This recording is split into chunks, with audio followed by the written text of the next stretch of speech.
join together in this affirmation 3 times if we can.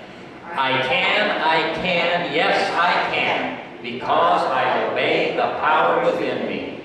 I can, yes I can, because I obey the power within me.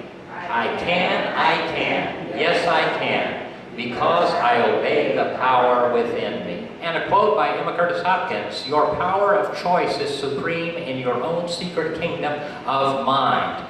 When this affirmation was written by Dr. Garlish in the 1930s, one of the things that we think about when we start looking at the power that's within us, we would sometimes think that that maybe is the power and presence of God or the divine. But it's a more practical power that we're going to talk about today. And this power that Dr. Garlish was speaking about and that our movement speaks about is more practical and very practical from the standpoint of the power that dwells within us. Human beings, as God's creation, have been endowed with this ability to make choices.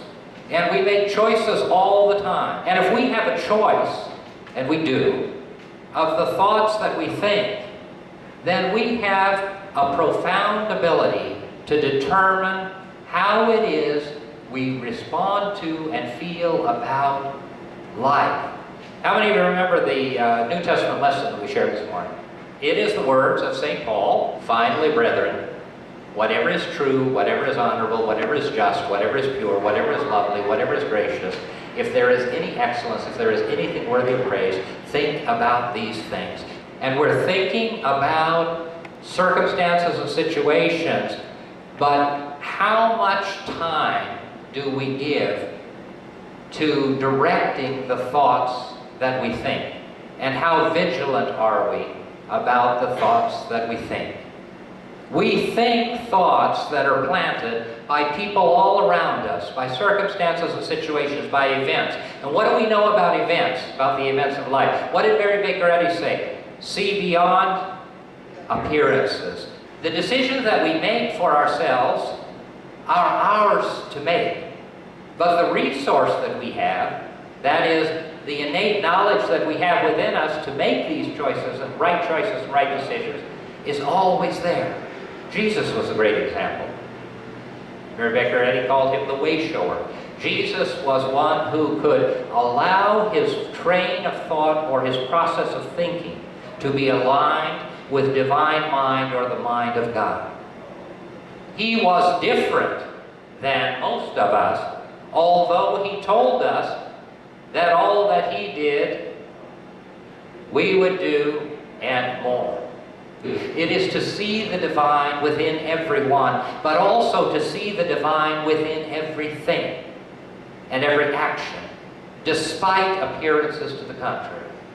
And Jesus was the great exemplification of that. He could see beyond the appearances. It didn't matter what they said or what they did. It didn't matter what was taking place in circumstance or situation. He allowed himself to align his thoughts with divine mind and to allow his thought process to move through this perfect and divine way. Think about these things. What does he say to think about? Whatever is true.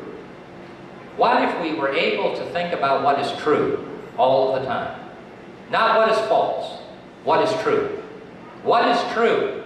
Well, what is true is that the universe is a good place. As the founders used to say, there is one power and one presence. What is that one power and one presence? God.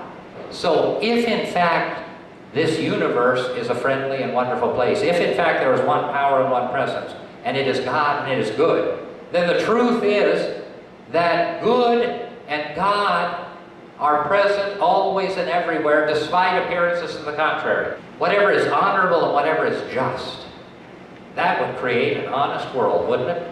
That would create honesty and integrity.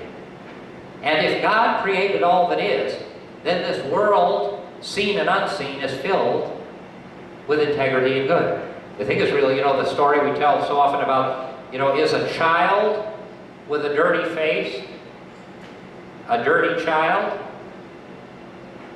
a bad child, or is it a child with a dirty face? So when people misbehave, are they bad people, or do they just have a dirty face? Buckminster Fuller said some of us are less damaged than others, so everybody's damaged. We don't know what people have gone through. Whatever is pure. How many of you have seen pollution in your life? How many of you picked up the newspaper and read an article about how polluted this planet is? And how many of us read that article and immediately start thinking, this world is polluted, and we've got to do something about it. We need to go out and pick up trash. And those are good things. But what do we really know that we need to do about it? Based upon Paul, based upon Mary Baker Eddy, based upon the spiritual truth that we know, we need to align our thoughts and our thinking with the truth, with what is true. And what is true is that the planet is pure. Whatever is lovely. Wow, think about that. What would happen if 90% of our thoughts were lovely? Would the world be different? Would you feel different? Would I feel different? I was walking years ago with a friend of mine who's an artist. He draws and paints. And we actually were out in the country. And we came upon a tree. And he said, oh my goodness, that's the most lovely thing that I've ever seen. I would like to paint that. And I looked at the tree, and what it was a dead tree. Didn't look lovely to me, but from his perspective, because he was an artist, he saw it in a totally different light. So he saw it as lovely. Whatever is gracious. Can you imagine a gracious person or a person of good report listening to gossip? What happens when we listen to gossip? Our minds go that way. That's what happens. If there is any excellence, if there is anything worthy of praise, how many times do we praise each other, circumstances, situations, events? We don't do it often enough. That's one thing that we need to do. We need to express that. And worthy of praise, to think about these things. The dynamic power that we have of mind and the choice that we have is unbelievably limitless and unbelievably empowering. And it is a fundamental of our faith and our tradition that the power of mind and the choice of our thoughts is going to determine the quality of our lives. And the one thing that we need to understand, remind ourselves about, especially in New Thought, practical spirituality and Christianity, is to be vigilant about the dynamic of our mind. And when we look at life and we look at the world, we are looking at God's creation, and we are judging it. And unless we are judging it as good and only good, we are not seeing the truth. And the truth is that exactly all of these things that Paul talked about and more are great opportunities for us to change our way of thinking. Whatever it is that we face right now, we face it because it has come for a grand and glorious purpose to allow us to deal with it in a wonderful way. And if we apply the truth and the principles that we know, then magnificent things will come from every single experience, including what we're going through right now. And so this week, I invite you to go out and see the world in a different way. I invite you to go out and be aware of the way that you think, the thoughts that you think, and the dynamic of how it is your mind operates. And to be aware of that and to understand and realize that you and I, as human and spiritual beings, are gifted with grace from God, with the most magnificent power. And that power is the ability to choose the thoughts that we think.